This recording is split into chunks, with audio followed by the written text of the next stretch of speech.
Sa pag-uusap nila Annie at Sherwin, hawak na ni Annie ang mga papeles kung saan 51% na ang pagmamay-ari niya sa GLC na siya na ang major shareholder na hindi rin nila inaasahan na ibebenta din na Irene sa kasamahan nila ang shares niya na ganamang nagpasalamat si Annie sa katapatan ni Sherwin sa kanya. Ginamit na Irene ang pera para makabili ng location at building para sa ipapatayo niyang sariling bar na hindi na din niya pinaalam sa mga magulang niya. Habang sa pag-uusap naman nila Carlo at Charleston ay sinaad ni Carlo na napatawad na ni Caroline ang aya niya kaya napaisip siya kung mapapatawad din siya ng dalaga kaya sinabihan siya ni Charleston na kausapin niya ulit ang kapatid nila na namang sinabi ni Carlo na ayaw ng mama niya na kausapin niya si Caroline dahil wala naman siyang kasalanan.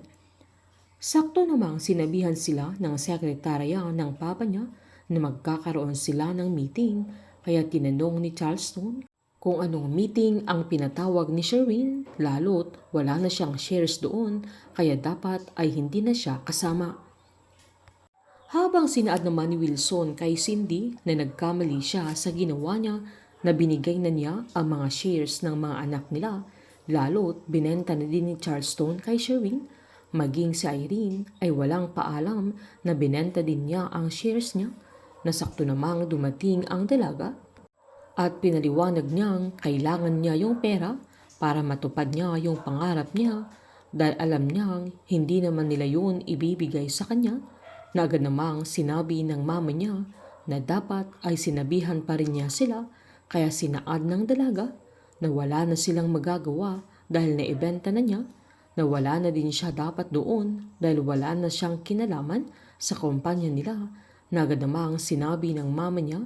na si Sherwin ang nag-request na dapat ay andoon silang lahat na giniit naman ni Wilson na mabuti na rin andoon siya para makausap niya ang mga shareholders dahil kailangan niyang bumili ng shares kung sakaling may magbenta na dapat ay sila pa rin ang major shareholder na wala silang kalam-alam na huli na sila. Hindi nila alam na nasa loob na ng building si Annie dahil yun na ang araw na magpapakita siya sa kanila bilang new major holder ng GLC. Pinuntahan naman ni Cindy si Bettina kung saan saktong may kausap ang dalaga sa cellphone niya at nabanggit niya ang pangalang Annie Altufali na kinagulat niya kaya tinanong niya kung kilala ni Bettina si Annie. Pinaliwanag ng dalaga na siya ang babaeng kinakausap ni Sherwin na siya din ang kasama nito sa restaurant noong sinundan niya kaya biglang natakot si Cindy dahil napagtanto niyang tao ni Annie si Sherwin na hindi nila namamalayan na nakapasok na siya sa teritoryo nila.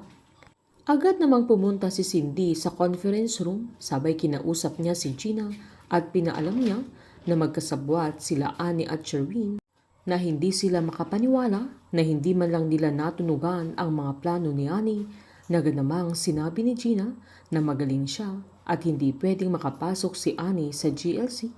na ganamang sinabi ni Cindy na kailangan nilang mapigilan at kailangan na nilang umamin kay Wilson na umangal naman si Gina. Agad nilapitan ni Cindy si Wilson at hiniling niyang mag-uusap silang tatlo kasama si Gina kaya nagtaka naman si Wilson.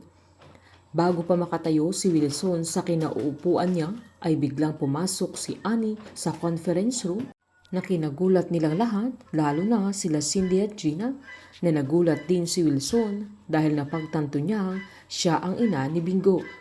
Si Annie na ang bagong reyna ng GLC na hindi nila lubos sa kalain nila Cindy at Gina na ang taong pinahirapan nila at sinubukan nilang ipapatay ay siya na ang magiging bagong magmamay-ari ng GLC.